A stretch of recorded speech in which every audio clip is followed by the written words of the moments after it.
leen dégtal waxtaan wi nga xam ne première dame soxna Marième Faye Sall am na ko ak suñu naataango Seynabou Diop Sow muy waxtaan wu yaatu jëm ci wàllu fondation Servir le Sénégal bi nga xam ne première dame moom moo koy jiite ñu bàyyi leen ngeen teewlu.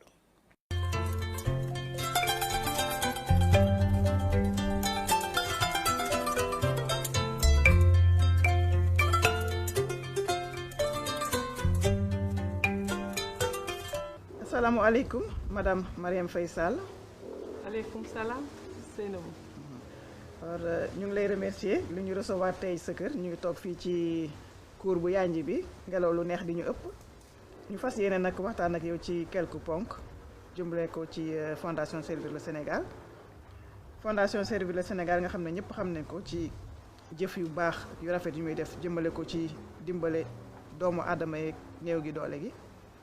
dégg naa yenn saa da ngay dox sax taseeg nit mu di la remercier fekk yow sax fàtte nga la nga defoon dégg naa it am na ay nit yu nekk hôpital dañuy faju ba génn war a fay ñu leen fondation jaaroon na fi loolu nag muy jëf yu rafet du Sénégal yëpp rafetlu waaye itam dégg naa nag jamono yii moom fondation bi dafa am lu ko rax maanaam dafa am ay nit yoo xam ne dañuy mbubbawoo fondation beeg Marième Faye Sall di nax nit ñeek yooyu te fekk ne demewul noonu loolu nu mu demee.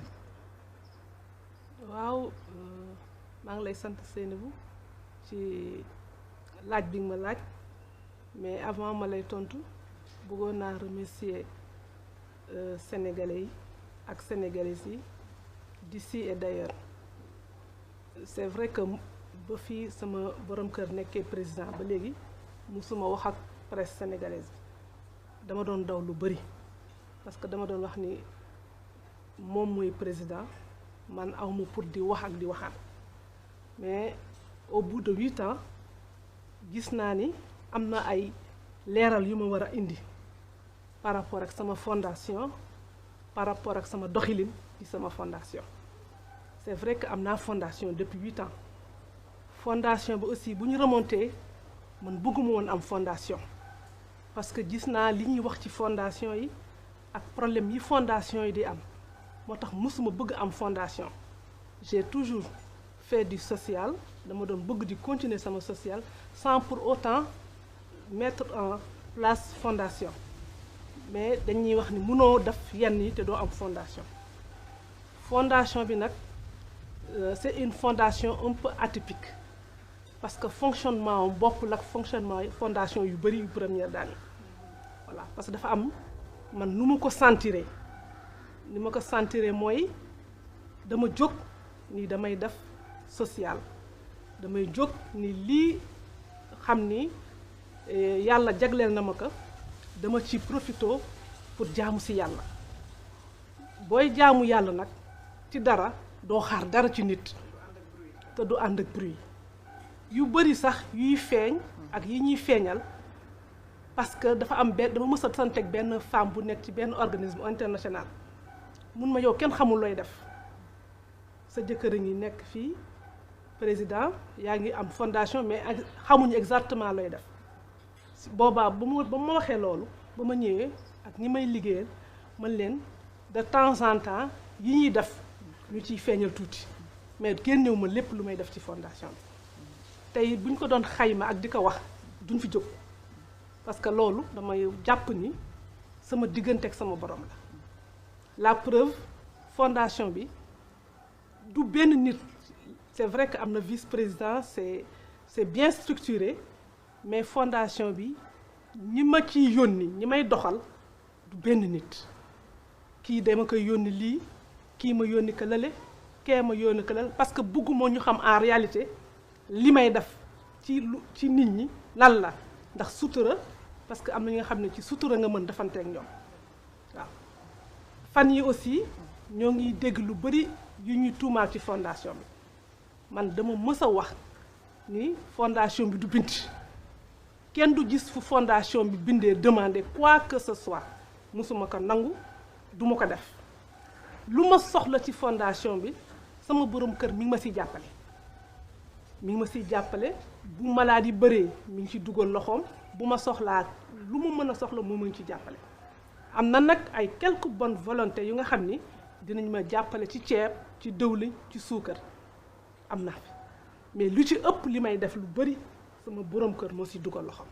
bon volonté yooyu fii rek la ñu nekk wala am na ñuy jógee bitim réew yooyu di ci dugal seen loxo. ñi jóge bitim réew dañ leen di ragal parce que ku mel na vice président bi di Alioune Fall boo ñëwee ni que dama bëgg gis première dame nga nekk homme d'affaires wala nga nekk yaa xam loo doon boo nee dama bëgg jàppale fondation bi mais dama bëgg gis première dame moom day bañ parce que damay bañ ëllëg ñu ni homme d'affaires bi kat ñëw na fii wala kii ñëw na fi gis na première dame bi wala nang loolu la ñuy éviter moo tax ñi ci ëpp fii la ñu nekk ci réew mi Sénégal yii lañ nekk des fois ma jékki-jékki ñu woo ma Adja ñu ngi lay yónnee ceeb diwlin suukar te ñëpp te ku ko ci yónnee aussi di nga xam fu muy delluwaat fu ñu koy defaat daal waaw.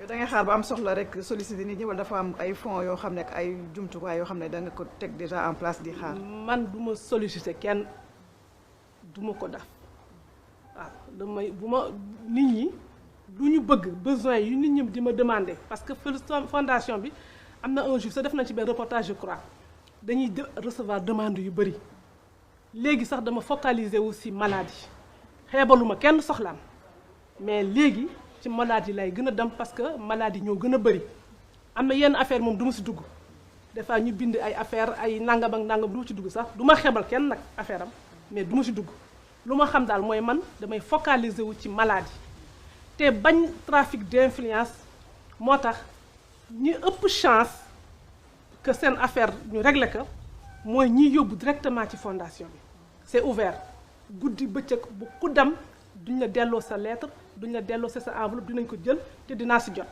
par ku bëgg ndimbal daal foog nga bind yóbbu ko ci fondation bi da nga yóbbu ci fondation bi parce que bëgguma ñu jaar ci nit.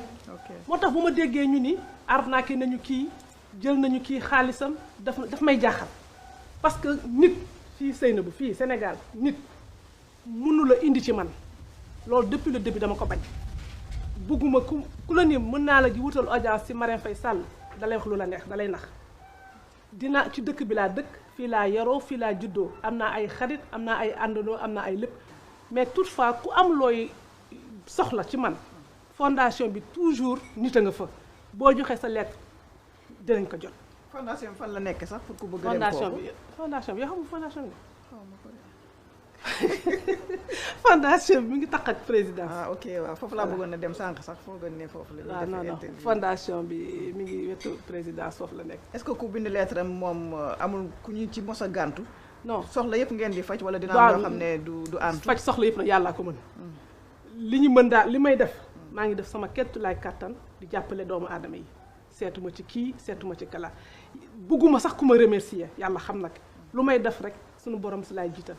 bëgguma sax ku wax merci lettre de remerciement du ma ko jël xam nga du ma si xaar dara yàlla rek beneen affaire bi mooy fondation bi ku fa ñëw heure boo ñëwee boo déposer sa lettre danañ ko jël seulement ci maladie laa focaliser wu parce que maladie dafa bëri taxul nag ma xeebal kenn soxlaam xeebaluma kenn soxla mais jamono yi ci maladie laa gën a nekk moo tax des fois ñenn ñi du ñu am yenn réponse yi mais ku ci am indi kayitu feebar wala ordonnance di nga am sama réponse. yan genre soxla lañ lay faral di poser.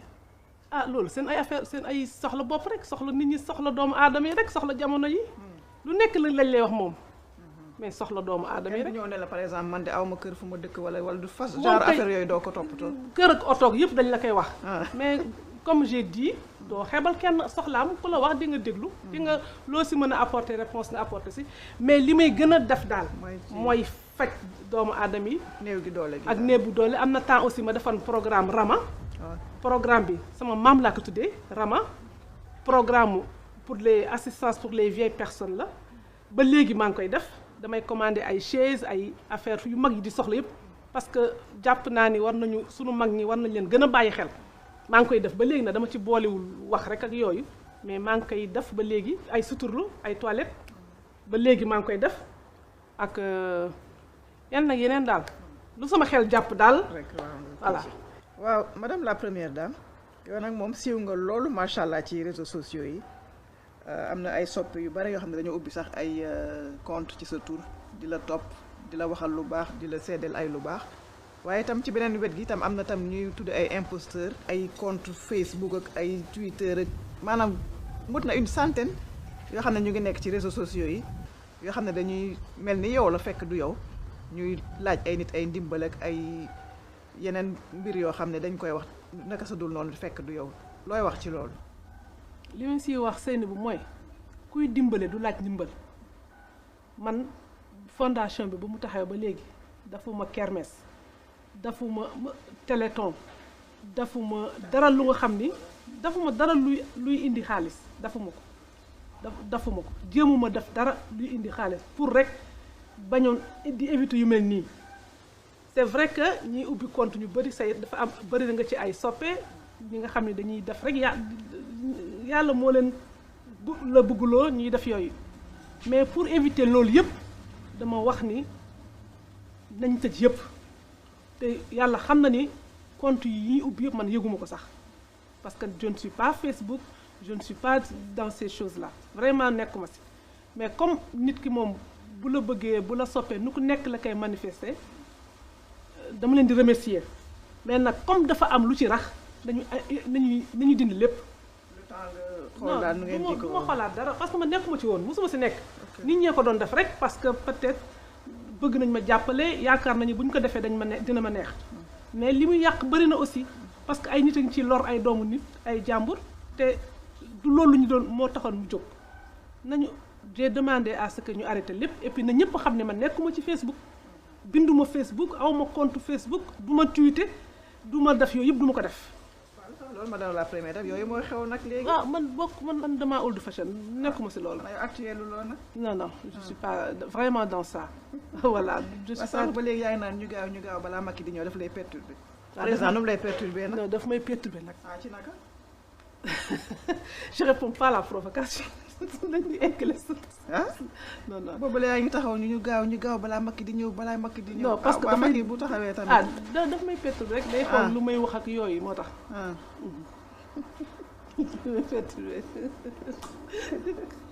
madame la première dame am na ay jamono yële passé daal ñu ngi doon dégg ci presse beeg yooyu ñu naan daal Marème Faye dafa xaw a jage di daal ba am na sax bërëb bu ñu ko yóbbu woon foofu fat ko foofu loolu mën nga nañu ci leeral. yow bu rafetal wax ji neel dañuy waxoon dafa dof bu rafetal loolu la ñu wax dafa dof yóbbu nañ ko di ko faj ak nangam li nga ko déggee noonu laa ko déggee li ma ciy wax rek mooy yenn naqadi suñu borom. ma ne comme dañuy toog di wax leen neex man dama ci commenter. li ma wax rek yenn naqadi suñu borom. waaw madame Sall dégg naa tamit ci xeetu yëf yooyu am na tam ñu ñuy tuddee ay nit yu def trafic d'influence ñiy fréquenter kër gi daal yenn saa yi dañuy ñëw ci mbedd bi naan. mën naa la toppatoo rendez-vous ak Macky mën naa la toppatoo rendez-vous ak Marème Faye Sall est-ce que yooyu mën nañ ko jàpp ne ñuy wax dëgg la. ñooñu moom dañuy wax lu leen neex rek parce que tey da ngay gis ku fi ñëw añee wax dama leen koy wax sax dama leen ku fi añee sax déjà boo fi añee ak man wala nga añee ak président bu ma génnee dëkk ci kenn dama naan du dëgg parce que dama leen koy wax ñoom si seen bopp dama leen koy wax dama naa leen ñëw ay privé la quoi. waaw parce que fii lañ dëkk. fii lañ yoroo fii lañ xam. c'est normal nit ñi di fi ñëw. di nekk ak ñun. mais bu aussi bu fekkee yow amoo njàmburte ba boo fi añee. wala bàmmeelu biir daal. du bàmmeelu biir sax je veux dire. waroo génn di jaay loolu ci nit ñi. dama fay dem fa lay lekkee fa lay naanee fa lay nangam loolu sunu affaire la ça n'a rien waroo ci profité. et puis nit ñi waruñu ko jàpp. nit ñi waruñu jàpp loolu boo añee ak président boo añee ak première dame loolu et alors de façon kenn si ñoom kenn nit mënu la indi ci man mënu la wutal audience ci man parce que nanguluma ko kenn nanguluma nee naa la même au niveau de la fondation ku fay liggéeyee ku ñu jël papier jox la pour nga dugal ko bu ma ko yëgee dama koy dindi pour bañ rek nit ñi di def trafic d'influence man damay dem ci nit ñi damay dem ci kër mën naa fa añee mën naa fa reere mën naa fa toog xam nga mais du tere ça n'a rien à voir ak l'état wala yeneen wala leneen ku la wax ni aussi mën naa la wax première dame jox ma xaalis ma yóbbu la fële ñaa wutal ay passeport diplomatique man nekkuma si loolu kuñ ko wax aussi dañ lay nax wutaluma kenn passeport diplomatique des fois dinaa romb nit mun ma madame dama feebar waxal président ma dimbali ma ci passeport bu ma demee mun naa ko soumettre président mais ku la wax ni mën naa la wax première dame mu wutal la passeport mun naa la waxal première dame mu def lii wala mu def lee dañuy wax lu leen neex. kon daal na leer ci bopp ñëpp daal na leer. waaw kenn mënu la wax ni ku la wax ni mën naa la yóbbu ci moom boo ma joxee lii ma yóbbu la ci moom wala boo ma joxee mu lijjën daf lay nax. parce que amuma duma ko séquma ka kenn ku la wax aussi dama kaay ma jox la sa dossier nga joxal ma ko première dame mun la naa la ko joxal première dame kenn du ma jox dossier. kenn du ñëw si ma ni ma dossier bii nit moo la ko jox du ma ko nangul kenn ku am sa dossier yóbbu ko ci fondation bu ma amee chance ma sant yow nga jox ma ko mais bul yóbbu. yow ci mbedd bi jox la ko da nga ko jël. dama koy ji c'est que déggoo ma ne la même avant. Covid bi dama daan jël note yi di taxaw parce que nee naa leen du ma xebal kenn soxla. waaw dégg naa yenn saa ñu ne Marième Faye de seet nañ ko fële ca marché Kermel muy dox moom kenn wala côté Sandaga ak yooyu noonu. xanaa da ngay wéet ci biir kër gi. Covid bi moo ma yàqal rek. mais dama da nga namb ay kii yooyu daal. dama bëgg di génne di dox di lu tax du ma génn sax. première dame nga. première dame mooy lan. buñ la kidnappé nag. kenn du ma kidnappé. macha allah yàlla rek kenn du ma kidnappé damay bëgg di dem ci nit ñi en fait damay bëgg di dox sama soxla di dox sama yitte di dem ci marché yi di jëndal sama bopp parce que bëgguma nit naan maa koy jëndal nit wala ñu naan maa koy wutal wala lépp maa koy defal sama bopp. booy génn da ngay tàggoo wala da ngay jékki-jékki rek. damay génn man bëgguma ko ñu may xaar. loolu wóor na. wóor na kañ. wóor na. kon booy génne sa président du la yëg. sama borom kër yow doo tàggu sa borom kër yow booy génn booy génn doo tàggoo. dinaa tàggoo man damay tàggoo kay. du tàggoo. dina la bàyyi ngay dox yow kenn ci mbedd bi noonu. mais man yéenay jàpp ni ay première dame ak loolu man lu may jàpp mooy nit kuy dox doxam. mais loolu wóorul tamit. ñu sant yàlla rek depuis boobu yàlla ñuy suturaal yal na yàlla yàgg di suturaal rek. ñaan yàlla mu ñu suturaal dañuy ñëw xam nga ñëpp yemuñu tamit. loolu aussi am na c'est vrai que avant dama doon génn bu ma génnee nit ñi ñëw jox ma ay këyit léegi mënatuma jël këyit ndax mbas bi mënatuma ko def. mais da wàññi nga sax sa génn. waaw damay wàññi génn parce que ñun ñoo mën a war a joxe exemple mais da ngay affaire.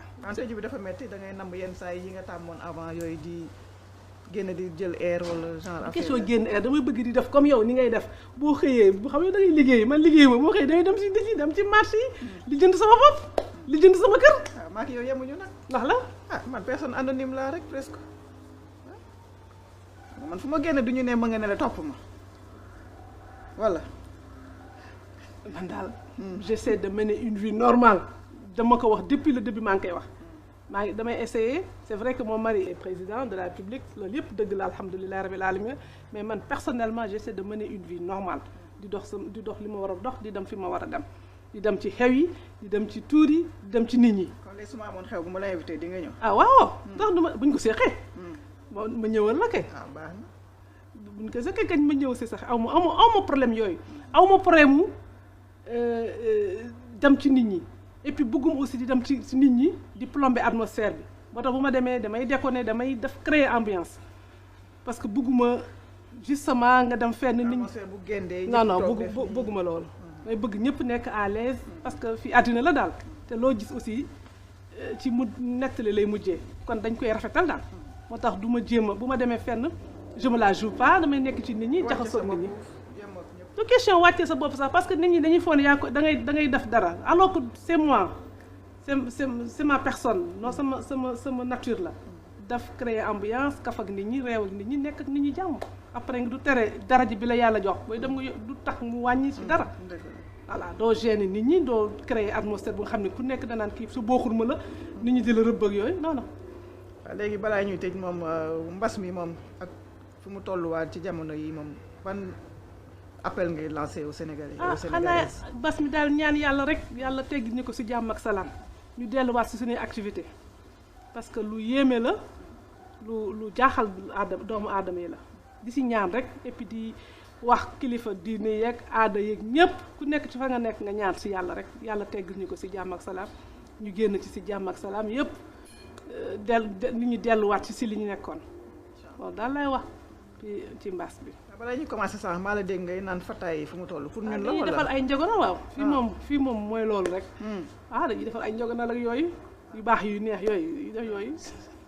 waaw kon ñu ngi lay remercier vraiment madame la première dame ak yéen ñu sa kër gi yaatal ñu waxtaan ak ñun loo xam ne du faral di am ci rajo yeeg télé yi ñu ngi lay remercier bu baax.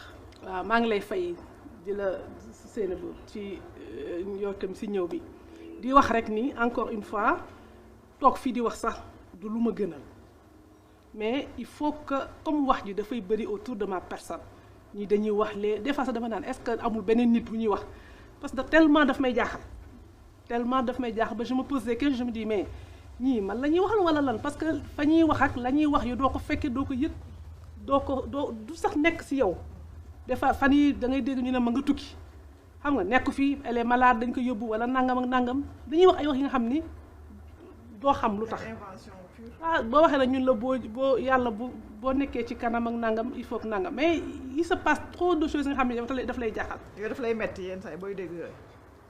dina xam nga man heureusement sax li ma sante yàlla sax comme du may lire te des fois ñi la koy wax dañ la koy cofal rek. dañuy wax exactement lii la parce que man je me refuse di nekk di lire ci yenn affaires yi ay vidéo yi di xool du ma ko def.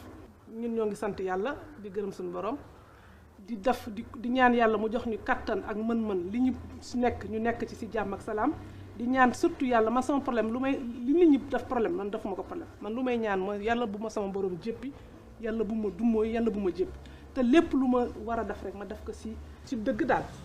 beneen affaire bi aussi bi nga xam ne moom maa ngi koy wax sénégalais bu leen nangu kenn di leen nax ci man ma dajeek yow nga jox ma sa yëf sa këyit wala nga wax ak man moo gën a yomb nit ni la dinaa ko gis suba wala dinaa dem ci këram parce que man tëjuwum damay dem ci nit ñi damay sol sama dàll damay seeti samay xarit damay dem sama kër ay xarit damay invité sama kër nit ñi dañuy ñëw sama kër lu ma leen waxulul sama bopp man mii wala damu leen ci fondation bi ngeen jël seen këyit yóbbu ko ci fondation bi leneen lu leen nit wax da leen di nax duma ko nangul kenn duma ko nangul kenn voilà loolu laa doon wax et puis di baalu àq bu fekkee kàddu yi dëgër na wala melul nu mu war a mel di baalu àq di sant ñëpp di gërëm ñëpp merci beaucoup.